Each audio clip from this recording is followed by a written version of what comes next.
to the video lecture where we'll be examining how power and influence play an important role in education. We'll be discussing Paulo Freire's Pedagogy of the Oppressed, Chapter 2, as our assigned reading. We'll discuss how he considers education in its current state as a form of oppression, and his argument for a change in education to an education for freedom, or an education through liberation. Before we get into the details of these different arguments, let's learn a little bit about who Paulo Freire was. He's a very influential character in the field of philosophy of education and within the field of education more broadly. He's a Brazilian educator and philosopher who died recently in 1997. His most influential text is one that we will be discussing today, Pedagogy of the Oppressed, and served as a founding document for the critical pedagogy movement that takes the stance that education should be liberation, which we'll discuss further in a little bit. Essentially, Paulo Freire takes the stance that education is never neutral, that it's always guided by a value system, and can either serve to oppress a people or to liberate a people, and therefore that the act of teaching itself is a political act, and that we should not deny ourselves of this realization, and we should embrace it in order to make the world a better place, to be better to our students, and to be more authentic in our teaching. To transform education is by liberating students to realize the power that they do have, and to also liberate the well-intentioned teachers, those teachers that aren't aiming to oppress or control, but are doing so unintentionally, to make them and wake them up to the realizations that they are causing harm to their students and that there is a better and more just way to teach. Paulo Freire's argument about the role of power in education focuses on three core elements: the content, what is considered knowledge and what we should learn; the process, how it is that we should be learning that content; and the relationship between the teacher and student. As we examine the argument for education as a form of oppression versus education as a form of liberation or freedom, we'll notice that when we think about issues of content, as in like subjects and things that we teach to students, we're really focused on knowledge. What is the knowledge that students need to have? What do they have? And what should they have? And this essentially boils down to the question of what we should be learning. But in order to know what we should learn, we also have to grapple with the question of where knowledge comes from. Does it exist in each individual, or does it exist only in the experts or the adults or those with power? Similarly, depending on where knowledge comes from, this says something about who owns the knowledge. So is knowledge a collective thing that all people own, or is it something that a few own and that they gift to others? It also means that we have to think about what it means to have knowledge or to know something, as this will influence whether we think people are powerful or powerless depending on the knowledge they have or the lack of knowledge they have, or their ability to know something or not know something. When we think about process, we think about the act of teaching and learning. So we have to ask ourselves, what does it mean to teach and what does it mean to learn? We've already explored a few authors' ideas on these two things, but we're going to investigate what Paulo Freire says about this. Once we understand, and lastly, this influences how we understand the teacher-student dynamic. That is, how do teachers and students interact with each other in the classroom? But before we ask that question, we have to ask, well, what differentiates these people in the classroom in the first place? How do we know who a teacher is and who a student is? Essentially, what makes someone a teacher and what makes someone a student? Once we understand, okay, these people are students, these people are teachers, we can ask, how do they need to interact? How should that relationship evolve? This also relates to this idea of power and process and content. So if we believe that knowledge exists in a collective or in the community, then it might be that the teacher-student relationship is dynamic and more equal or shared in power. But if we think knowledge is something that exists only for the few, that gift to the many, then the teacher-student relationship is going to look more hierarchical, where the teacher has the power and the students are submissive or passive to the teacher. Which then Freire clearly thinks that knowledge is something that's shared. He actually says that it's something that's socially constructed. This means that knowledge doesn't exist outside of people and isn't privileged for a few people to have, and then they share their expertise or knowledge with the many. Instead, Freire thinks that knowledge is something that each individual has based on their lived experience and the history of the people and communities in which they live. And it is through sharing our knowledge with one another that we construct new knowledge. This is what Freire identifies as the current education system of his time, which many of us might also relate to currently as our experience in the educational system. He finds education generally as being one that dehumanizes people.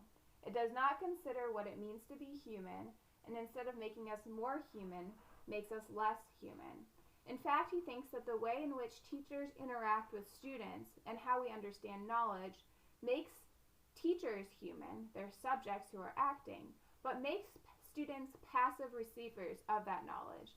And therefore, students lose their agency, they don't become human, and instead become innate objects, these receptacles to be filled. And under this system of education, he says we can measure success, and we see that success in learning is measured in the following ways: by how well people fit into the world the oppressors have created, and how little they question it. So a good education overly controls thinking and action, and inhibits students' creative powers. This means that as a student, you are only able to think in this way and act in this way because I, the teacher, have told you so. And this is what thinking looks like, and this is what you're allowed to think about because I've determined the curriculum and the topics. And therefore, there's no room for creative power. Instead, you must demonstrate that you're listening to what I am telling you and that you have understood what I've told you. In this way, education becomes an exercise of domination. That is, the teacher is dominating over the student. The teacher has the power, and the students have none. He also talks about this system of education as being overly violent. He does not step away from these strong terms because he thinks that this education is ultimately very harmful for the student and the larger society as well as progress. Is that we need to shift education away from this by liberating students and creating an education that promotes freedom, that's focused on freedom and the whole of a person. Freire encapsulates this idea of education as oppression in this concept of the banking concept of education. He says it's this view of how we learn and what knowledge is and how we teach that creates the system of oppression within our educational system that's problematic. This banking concept of education has been a very influential term within the educational movement. So this is the idea of a blank slate, that a child comes into a classroom knowing nothing, having no knowledge. The teacher has all of the knowledge, and their job is to fill the kid's head with the knowledge that they have. Kids are considered containers, and in this way, objects. If we think of it as a bank, the child is a bank that is empty, and you, as a teacher, are the person with the money that's putting your money in the bank, or the student. This means that the student's only job is to receive that information and figure out how to fit it all together in their head so that it's organized and easily accessible when required by the teacher. If we extend this idea of the banking concept of education, the person who deposits money in the bank is going to eventually want that money back out. So it's the job of the bank to keep that money safe, to have that knowledge accessible, and be able to give it back just as it was given when required. So this means that a student must be able to recite what they have been told perfectly in order for the teacher or the person depositing the money to be happy. A larger societal aim of controlling the citizens, which Freire thinks is problematic and something that we need to revolt against. that by teaching students particular forms of knowledge and providing them the experience of being passive and conforming to what is expected of them, you're creating a citizen that is going to be indoctrinated to adapt to a world of greater repression. That means to follow the commands of those in power without questioning. And this can serve a very bad agenda and help inhibit progress in society and do future harm to society. Again, we can think of this idea of indoctrination and power and the hidden curriculum as ideas that other authors we've read so far also connect and agree with. So Paulo Freire thinks that this is problematic and violent, and therefore advocates for a way of getting us out of this educational oppressive system into an education that's one focused on freedom and all of a human being, or the true humanity. This is why he advocates liberating students and teachers. It is important to note, however, that Paulo Freire believes that there is a particular way in which we have to fight the oppressive educational system as it exists. And it is not to just create another oppressive system that aligns more with the values that we like. System, the only way to liberate students and teachers out of their oppression is to do it from the inside, to give power back to the students and teachers, to liberate them in creating a completely new system that is not based on this power dynamic of domination and submission. Here, Paulo Freire is responding to many of the contemporaries who say, well, we're not bad educators. We haven't created problematic systems of education because our values, the things that we are teaching students, appeal to the democratic ideals of fairness and justice and individuality. Here, Paulo Freire thinks that it's not enough to just say that you're guided by these values, or that you're teaching or indoctrinating or instilling these values in students. Instead, you have to embody those values in your classroom, in your education system, by allowing the freedom and exercising of those values. So instead of telling students to follow these values, you actually live those values. And therefore the system, in terms of its hierarchical power dynamics, is eliminated. It becomes much more flat of a system where power is shared. So here's what Paulo Freire is talking about in terms of education as liberation. Essentially, he's saying that education should engage what it means to be human, right? So the current system dehumanizes, and we need to make sure that we are humanizing our students, that we are being human as teachers, and that the system is not taking away what it means to be human. And remember, for him, to be human means being able to exercise your freedom. And that means being able to think critically, to make choices, to experience and share and follow your curiosity, to be heard and regarded as equal to another. Therefore, our education needs to be active in engaging those qualities in the structures in which we teach and learn.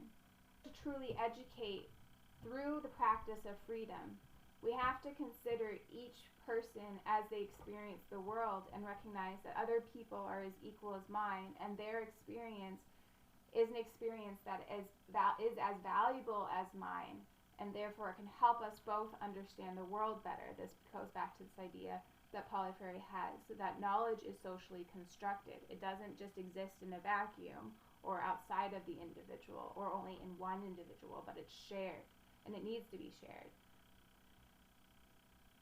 That through this type of education, where teachers are students and students are teachers, where we are free to do and exercise our capabilities as humans, that allows us to be liberated, because it allows students and teachers to develop their power, to perceive critically the way we exist in the world, to not see the world as just a thing that it is, that's not changing, that we're just unfortunately a part of, that we can't control, but instead to see the world as something that is a process, that life is unfolding, and that we can transform the world and therefore our lives, and that education is practice in doing this, that education is growth, in this way. We can see again some connections to some of the authors that we've read previously. So Paulo Freire conceptualizes education as freedom or liberation through education as an educational concept called problem posing. Today, this educational movement might look something like problem-based learning or service learning. And in some ways, these new approaches to learning embrace some of Paulo Freire's ideas, but in many ways they fall short, because it's not just enough for Paulo Freire to say we have a problem and we work on fixing it. It has to be a critical problem, a problem that's meaningful to the students and their lived realities, that it needs to allow us to critique the power structures that are in place so that we can reform them, transform them into a better and more equitable power structure. In this case, many of the problem-based learning techniques and strategies that exist in our current public education fall short because they try to be too non-political and too neutral. And here we can remember that Paulo Freire thinks that education, that teaching itself is innately a political act, and that we need to embrace that, and that we must be political in the sense that we are critiquing the current structures of power, not necessarily our political system, but any system of power, so that we can improve that power dynamic so that other people are not being harmed, that people aren't being marginalized, and violence is not being committed by anyone to anyone. So if we think back at the 3 criteria that guided Paulo Freire's investigation into education, right? Knowledge, process, and relationships, we can see that this concept of education approaches these areas in these ways. 1, knowledge is socially constructed. It's dynamic. That means that the relationship is no longer held and controlled by the teacher. If everyone has knowledge and everyone can help create better knowledge by putting all of our heads together, that means that the teacher can't always be the teacher. That there are some things that all of the other students in the classroom can teach the teacher. This means that the student becomes the teacher in some situations, and the teacher therefore turns into a student. This means that the teacher-student relationship is considered more of a partnership, where the control and power is shared. This also means that the way in which we engage in learning and teaching is by focusing on ourselves as individuals and ourselves as communities. That the process involves thinking about our lived experiences, thinking about the questions that arise with our experiences, and sharing all of this in order to answer our questions. And here Paulo Freire says that this is what allows for authentic thinking, like true thinking, quality thinking, and therefore true communication. He talks about this on page 77. What this looks like in practice is a classroom where the talk is not only coming from the teacher, but is shared among everyone in the classroom. It's more dialogical and less lecture. It also means that students and teachers are focused on solving problems, that the subject matter is dynamic and responsive to the individuals and community in the classroom, that what is learned may not be predetermined, but emergent. This then means that the way that we assess learning and teaching in this type of educational environment will look more like a demonstration of skills, right? The ideas of being able to think critically, of demonstrating curiosity, of understanding and listening to the other, and being able to solve problems.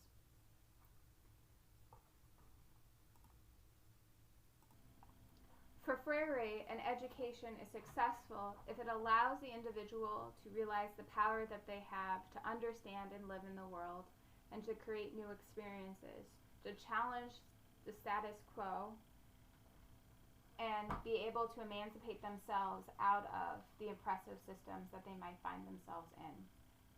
He would also agree with Dewey, who is his contemporary. They were talking about education around the same time, as being transformational, as an ongoing process that's orientated towards growth of the individual. So this might all sound good, but what does critical pedagogy look like in practice? We're going to watch a short video that reviews where the critical pedagogy movement came from, why people think it's important, and then one example of what it might look like in a real classroom. It is important to note that while critical pedagogy may sound convincing, it is still highly controversial because many people want to separate the politics from education. There's this idea of separating religious beliefs from education, right? The separation of church and state. And therefore, people believe that it should also follow that we should separate politics from education. Critical pedagogy comes from this assumption that it is impossible to separate any type of value from the act of teaching and learning. That all teaching and learning is based on values and beliefs, whether they're political